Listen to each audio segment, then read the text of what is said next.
ये आकाशवाणी है।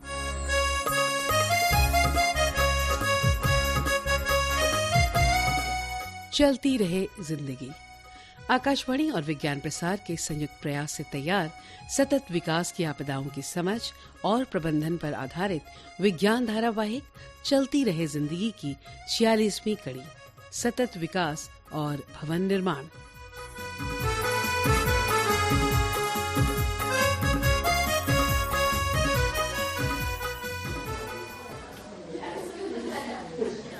अरे समीर कल कहाँ था यार? अरे यार तुम्हें तो बताइए यार, वो कैंटीन का यार। अरे यार तो बहुत जल्दी चला गया। बैठा रहता है, चाय पीता रहता है।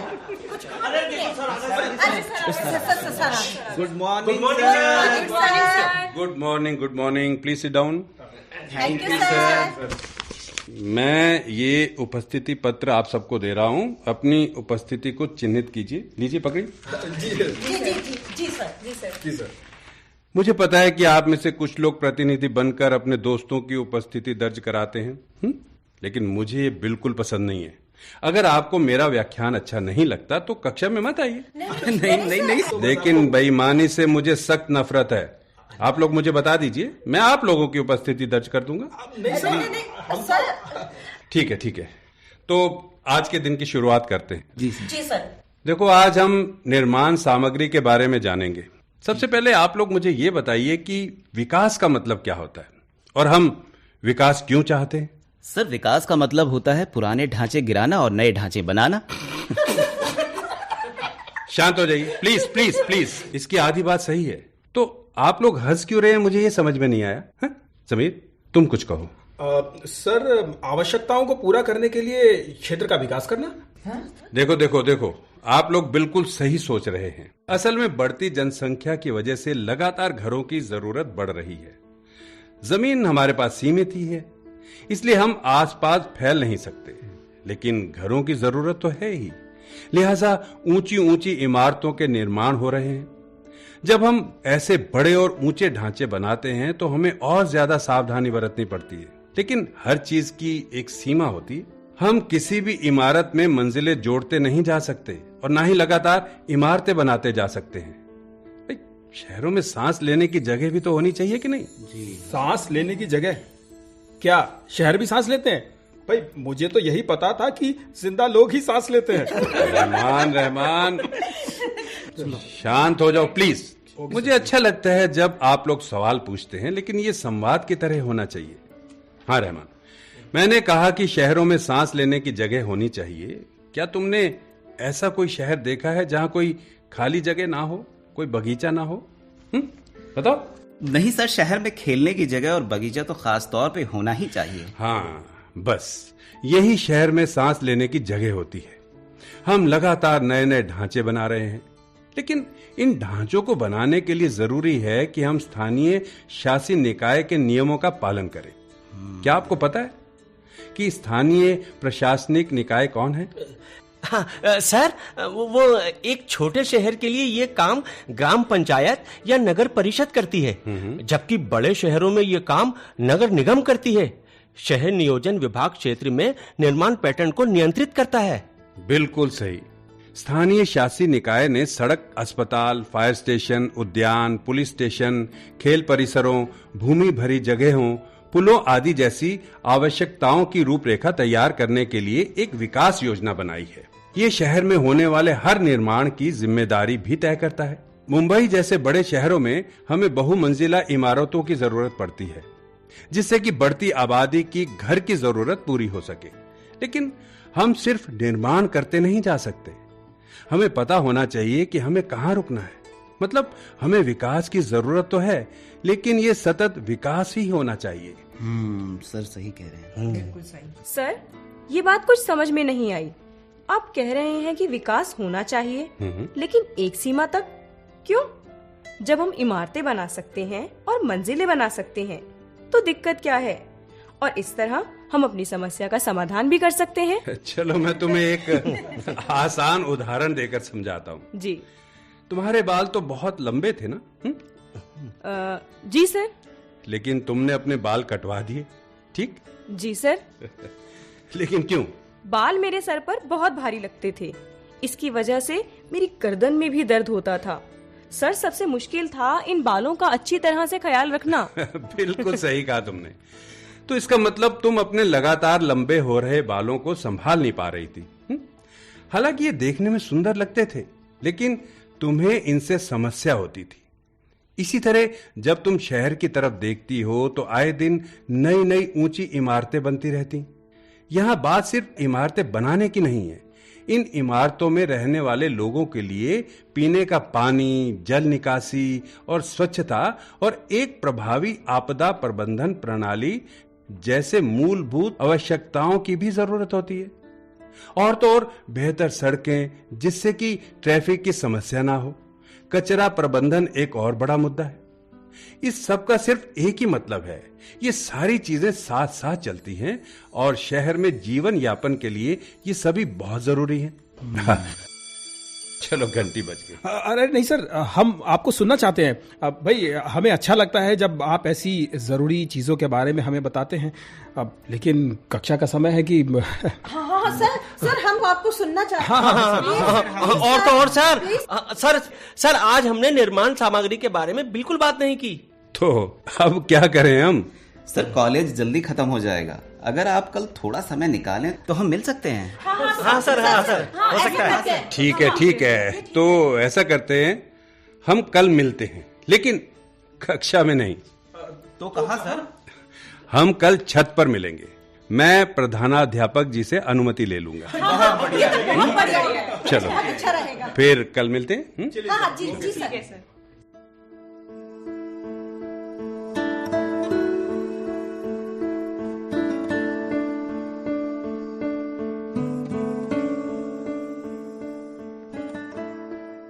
चलो छत पे चलो। चलो। सुनीता, जोशी सर है कहाँ? आगे। Good afternoon. भाई, अच्छा लगा आप सबसे मिलकर। चलो ऊपर चलो, छत पर चलते हैं। मेरे कहने पर वहां सभी के बैठने की व्यवस्था कर दी गई है। चलो आओ।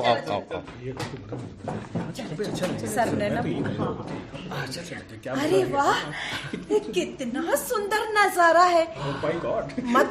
मधु वो देखो, गोल्फ क्लब। कितना सुंदर, कितनी हरियाली है भाई। हमारी क्लास जो है ऊपर ही होनी चाहिए। मुझे तो बहुत पसंद है। और इस तरफ देखो ना, ये ऊंची इमारतें एक दूसरे को छूती हुई। हे भगवान, यहाँ लोग रहते कैसे हैं? शुक्र है मैं तो कोठी में रहती हूँ। अरे हाँ, लेकिन हर कोई इतना खुशकिस्मत नहीं होता है ना। मैं तुम्हारी बात से सहमत हूँ। अच्छा, तो मतलब सभी को ये जगह बहुत अच्छी लगी। सर, बहुत अच्छी लगी। मुझे लगता है कि हम आज यहाँ मिलने का मकसद भूल गए हैं। नहीं सर, हम चाहते हैं कि आप हमें विकास के अलग अलग पहलुओं के बारे में बताइए और विकास में निर्माण सामग्री की क्या भूमिका होती है ये भी समझाइए। अच्छा, तो कल हमने किन मुद्दों पर चर्चा की थी, बताइए। सर, आपने हमें बताया था कि विकास के रास्ते में भी कुछ सीमाएं होती हैं। और हाँ, आपने ये भी बताया था कि हम सिर्फ इमारतें बनाते नहीं रह सकते। बिल्कुल सही। लेकिन सर, अगर हम शहर के लिए ठीक से योजना बनाते हैं, निर्माण पर रोक लगाते हैं, समर्थन प्रणाली पर निर्णय लेते हैं, तो विकास में क्या गलत है? कुछ भी नहीं। तो क्या फिर हम लगातार निर्माण कर सकते हैं?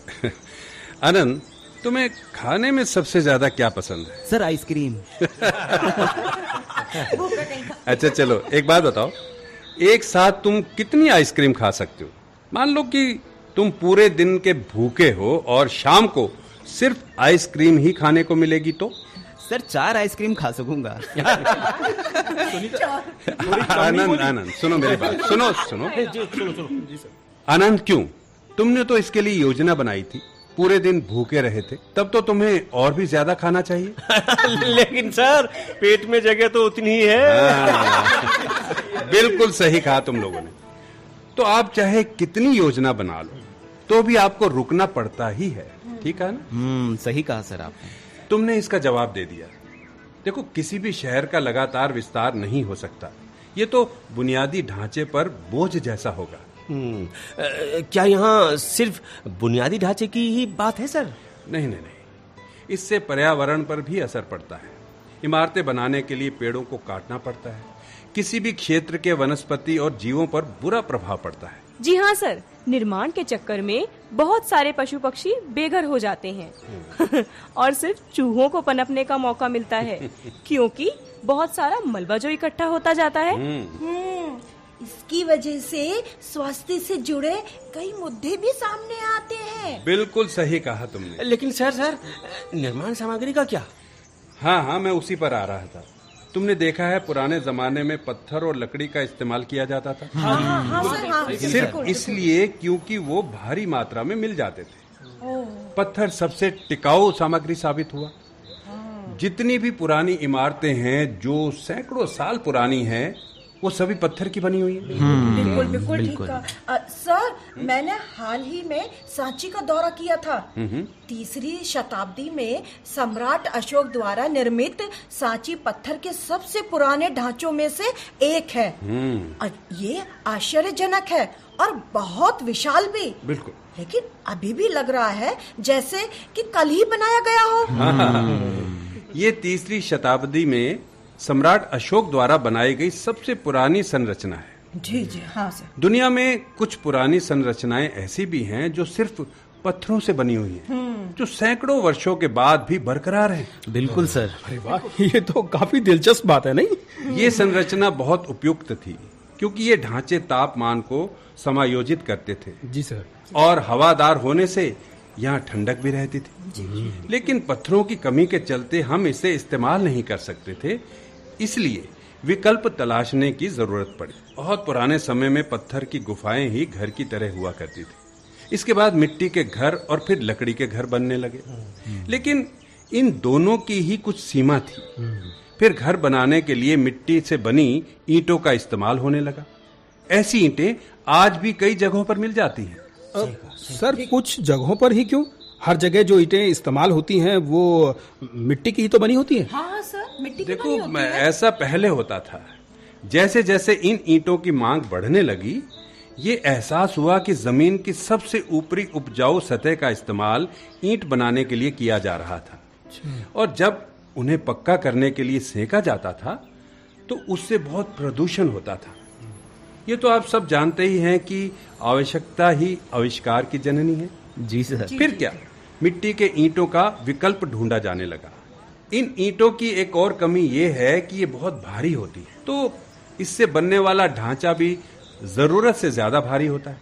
लेकिन अगर हम ऊंची इमारतें बनाते हैं तो उन पर बिना बात के भार डालने का क्या मतलब? इससे वो ज्यादा सुरक्षित भी हो जाएंगे। बिल्कुल सही। लेकिन सर, ईंटों का इस्तेमाल तो दीवार बनाने के लिए किया जाता है ना, और अगर दीवार भारी नहीं होगी तो उसके अंदर रहना और ज्यादा सुरक्षित कैसे हो सकता है सर? भाई, दीवार का काम होता है घर में रहने वाले लोगों की बाहर से सुरक्षा करना। अगर तुम्हें बराबरी का विकल्प दिया जाए तो उसका इस्तेमाल करने में क्या हर्ज है? हाँ, ठीक कहा सर आपने। लेकिन ईंटों की जगह पर क्या इस्तेमाल किया जाता है? दरअसल इन दिनों हल्की ईंटें बनाई जाती हैं। ये ईंटें बेकार की चीजों से बनाई जाती हैं, जैसे कि फ्लाई ऐश। इसके अलावा उन्हें सीमेंट के आंशिक प्रतिस्थापन के विकल्प भी मिल गए हैं। सीमेंट का विकल्प? हाँ, पहले चूने और कुछ खनिजों से बना सीमेंट इस्तेमाल किया जाता था। अच्छा। लेकिन अब कुछ अलग तरीके से ईंटों का निर्माण किया जा रहा है, जिसमें आवश्यक शक्ति हासिल करने के लिए इंतजाम किए गए हैं। जैसे कि ईंट बनाने में फ्लाई ऐश का इस्तेमाल करना, जो ताप विद्युत केंद्र से निकलने वाला कचरा है। ठोस मिश्रण में डालने से पहले फ्लाई ऐश को संसाधित किया जाता है। इसके बिना फ्लाई ऐश का इस्तेमाल नहीं किया जा सकता। ये सीमेंट को हल्का और अधिक प्रभावी बनाता है। इसे मिश्रित सीमेंट भी कहा जाता है। अच्छा, ये तो काफी दिलचस्प है। बिल्कुल। लेकिन इन कंक्रीट ढांचों को लेकर एक ध्यान देने वाली बात यह भी है कि अगर पूरी योजना बनाकर लंबे समय तक इस्तेमाल करने के लिए ये सब नहीं बनाया गया तो इससे पर्यावरण को बहुत नुकसान हो सकता है। वो कैसे सर? देखो, जब इन कंक्रीट ढांचों को तोड़कर दोबारा इसकी जगह कोई और ढांचा तैयार किए जाने की जरूरत होगी तो सारी निर्माण सामग्री बर्बाद हो जाएगी, उसका दोबारा इस्तेमाल नहीं किया जा सकता। अच्छा। सिर्फ लोहे की सलाखों को रिसाइकलिंग के लिए भेजा जाता है, बाकी सिर्फ बर्बादी है। यहाँ तक कि निर्माण में चला गया मीठा पानी भी खत्म हो जाता है, हम इसे वापस नहीं ला सकते। ये सीमेंट जल योजन प्रक्रिया में अवरुद्ध हो रहा है। जी सर, मैंने इसे देखा है जब हाल ही में हमारे पड़ोस में एक इमारत नष्ट हो गई थी। हाँ, इसके विपरीत स्टील से बनी संरचनाएं फायदेमंद होती हैं। जब ऐसी संरचनाएं नष्ट हो जाती हैं तो सामग्री का दोबारा इस्तेमाल किया जा सकता है। इनका निर्माण आसान है और पुनर्नवीनीकरण भी किया जा सकता है। इसलिए एक ठोस संरचना का बचाव मूल्य शून्य है, जबकि एक स्टील से बनी संरचना के कई फायदे हैं। अरे ये तो बहुत बढ़िया बात है। बहुत बढ़िया है। अच्छा सर, मैंने ना कई पुल देखे हैं जो स्टील से बनते हैं। शायद इसीलिए वो इतने समय तक चलते होंगे। बिल्कुल बिल्कुल। देखो, स्टील संरचनाओं में भी कुछ कमियां होती हैं, जैसे कि इन संरचनाओं को बनाने में काफी खर्च आता है, इनमें आग से बचाव मुश्किल है और सबसे बड़ी चुनौती जंग लगने से बचाना। लेकिन जब बात मजबूती की होती है तो ये पूरी तरह निर्माण सामग्री बनाते समय बरते गए एहतियात पर निर्भर करता है। इस काम के लिए एक टीम की जरूरत होती है और सबसे पहले आर्किटेक्ट को बढ़िया डिजाइन बनाना चाहिए। क्या बात है सर, बढ़िया डिजाइन से क्या मतलब है? देखो, संरचना की योजना को सभी कानूनी प्रावधानों को पूरा करना होगा। ये स्थानीय बिल्डिंग के उप नियमों के अनुसार होना चाहिए। फिर संरचनात्मक इंजीनियर को प्रचलित नियमावली के अनुरूप संरचनात्मक डिजाइन पर काम करना चाहिए। सर, नियमावली? कौन सी नियमावली? देखो, अन्य भारतीय मानकों की तरह डिजाइनर को भी भारतीय मानक ब्यूरो द्वारा परिभाषित नियमावली का पालन करना पड़ता है। फिर साइट इंजीनियरों को साइट पर सख्त गुणवत्ता नियंत्रण का पालन करना चाहिए। उसे दिए गए सभी चित्रों का अध्ययन करना चाहिए और इसके बाद निर्माण की जांच करनी चाहिए। यहाँ सबसे बड़ी जिम्मेदारी रहने वालों की ही होती है। लेकिन स्थानीय लोगों की जिम्मेदारी क्यों? भाई, वो तो यहाँ तब रहने आते हैं ना जब इमारत बनकर तैयार हो चुकी होती है। देखो, उसी के बाद ही तो सबसे महत्वपूर्ण हिस्सा शुरू होता है, रख रखाव का। यदि किसी भी इमारत का ठीक से ख्याल रखा जाए तो वो ज्यादा समय तक इस्तेमाल की जा सकेगी। सर, आजकल हरित इमारतों की बात होती है, ये क्या होती हैं और हमें इनकी क्या जरूरत होती है? बहुत अच्छा सवाल पूछा तुमने चिन्मय।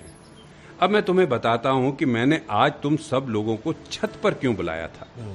जरा आसपास देखो, वो देखो, वो गोल्फ कोर्स में हरियाली देखकर कितना अच्छा लगता है। सर, बहुत बढ़िया लगा। लेकिन हमें कंक्रीट इमारतों की तरफ भी ध्यान देना चाहिए। ये इमारतें ही हैं जो बढ़ती जनसंख्या की घर की जरूरत को पूरा कर रही हैं। हाँ, हमें कुछ एहतियात जरूर बरतनी चाहिए, जैसे कि हरित इमारतों का निर्माण करना। हरित इमारतें वो होती हैं जहां पर्यावरण संरक्षण पर कुछ ध्यान दिया जाता है और जो ऊर्जा कुशल होती है। लेकिन वो ऐसे कैसे करते हैं सर? देखो, इसके कई तरीके हैं। हम इसकी शुरुआत योजना बनाने से भी कर सकते हैं। आर्किटेक्ट को डिजाइन बनाते हुए ध्यान रखना चाहिए कि घर में सूरज की रोशनी और हवा ज्यादा से ज्यादा आए। कम से कम दिन के समय बत्ती जलाने की जरूरत ना पड़े। बिल्कुल सर। हमें कांच की वो इमारतें नहीं बनानी है जहां 24 घंटे बत्ती और एयर कंडीशनर की जरूरत पड़ती हो।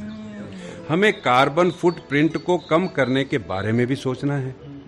इसके अलावा जहां कभी भी संभव हो सके सौर ऊर्जा का उपयोग करना चाहिए।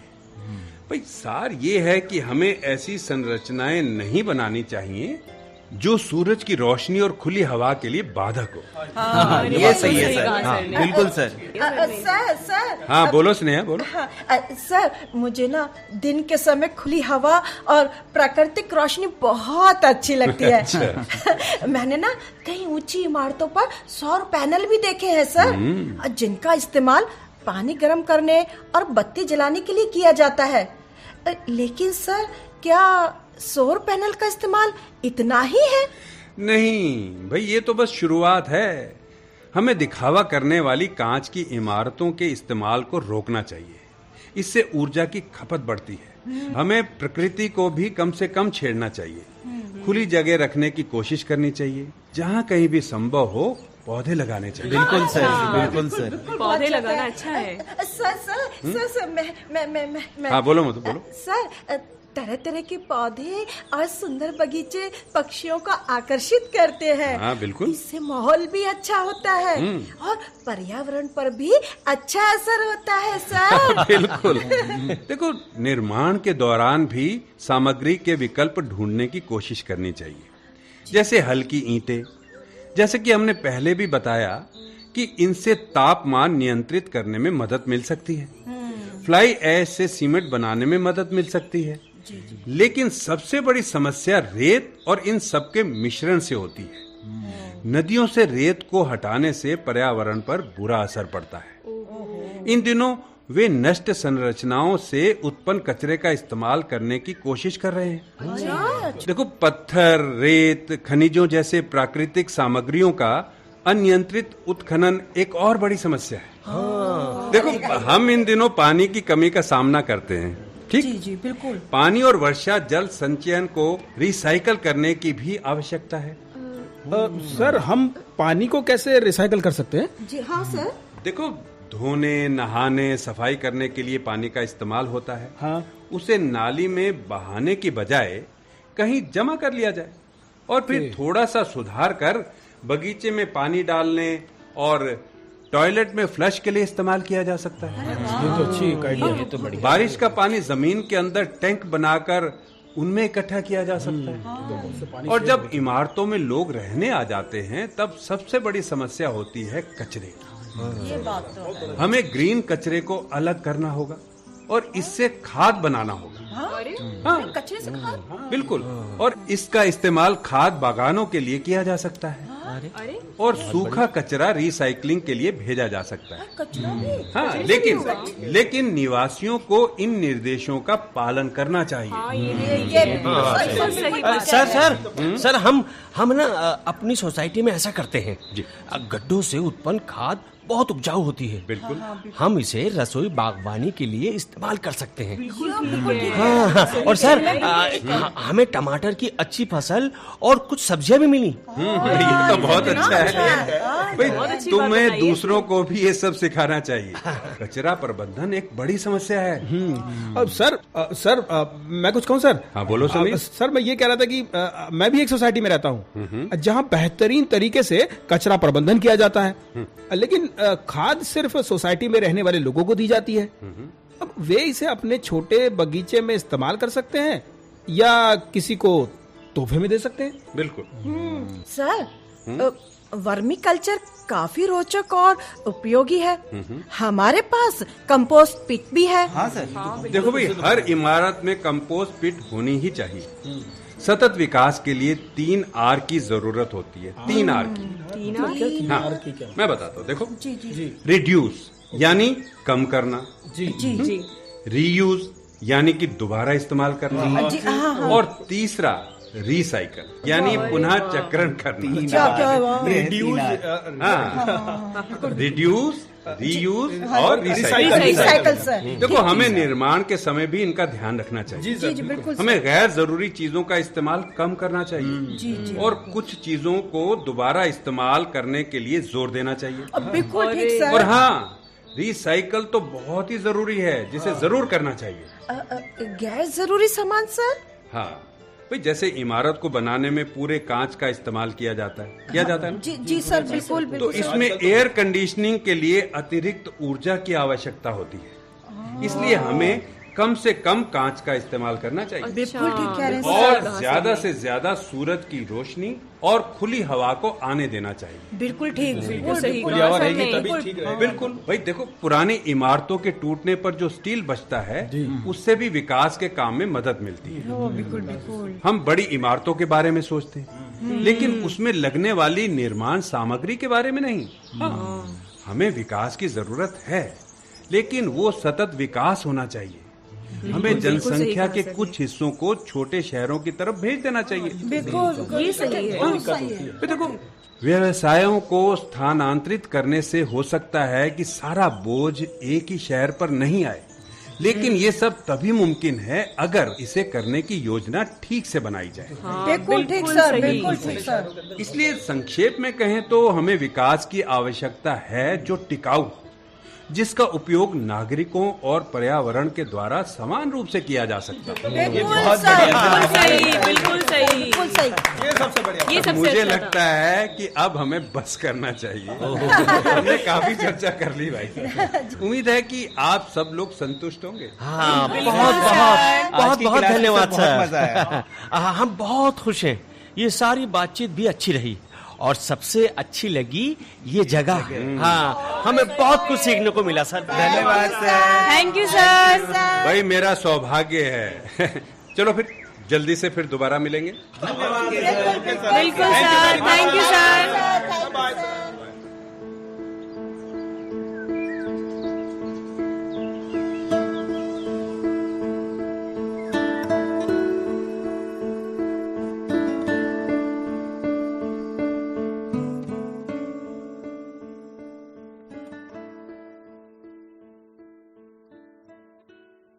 चलती रहे जिंदगी। अभी आप आकाशवाणी और विज्ञान प्रसार के संयुक्त प्रयास से तैयार प्राकृतिक आपदाओं की समझ और प्रबंधन पर आधारित विज्ञान धारावाहिक चलती रहे जिंदगी की 46वीं कड़ी सुन रहे थे। सतत विकास और भवन निर्माण। समन्वय दिलीप झा, डॉक्टर चंदन मोहन और डॉक्टर बीके त्यागी। आलेख एवं अनुसंधान कीर्ति हेमंत वाडलकर। हिंदी अनुवाद नेहा त्रिपाठी। निर्देशन काजल सूरी। प्रस्तुति सहायक आख्या जयवर्धन। भाग लेने वाले कलाकारों के नाम इस प्रकार हैं: दिनेश वर्मा, सलाम मोहम्मद, अर्जुन कौशिक, सान्या खान, सुनीता चौहान और SM शरीफ। साथियों, अभी जाइए नहीं, अब समय है आपसे किए जाने वाले सवालों का। हम आपसे 2 प्रश्न पूछेंगे। सही उत्तर भेजने वाले श्रोताओं को लकी ड्रॉ द्वारा निकाले गए परिणामों के आधार पर विज्ञान प्रसार द्वारा आकर्षक पुरस्कार दिए जाएंगे। हमारा आज का पहला प्रश्न है, फ्लाई ऐश क्या होती है? सवाल एक बार फिर सुन लें, फ्लाई ऐश क्या होती है? और दूसरा प्रश्न है, सतत विकास के लिए जरूरी 3 R क्या है? सतत विकास के लिए जरूरी 3 R क्या है? हमारा पता नोट करें। विज्ञान धारावाहिक चलती रहे जिंदगी द्वारा केंद्र निदेशक, कमरा नंबर 615, नव प्रसारण भवन, आकाशवाणी, संसद मार्ग, नई दिल्ली 110001। आप अपने उत्तर ईमेल द्वारा भी भेज सकते हैं। हमारा ईमेल आईडी है radio@vigyanprasar.gov.in। श्रोताओं, हमें इंतजार रहेगा आपके पत्रों का। जवाबों के साथ अपना पूरा नाम, पता, आयु, व्यवसाय। यदि विज्ञान क्लब से जुड़े हैं तो कुल सदस्यों की संख्या लिखना न भूलें। हाँ, अगर आपके मन में कोई प्रश्न या जिज्ञासा हो तो वो भी लिख भेजिएगा। धारावाहिक चलती रहे जिंदगी की अगली कड़ी इसी दिन और इसी समय लेकर अगले सप्ताह हम फिर उपस्थित होंगे। नमस्कार, शुभकामनाएं।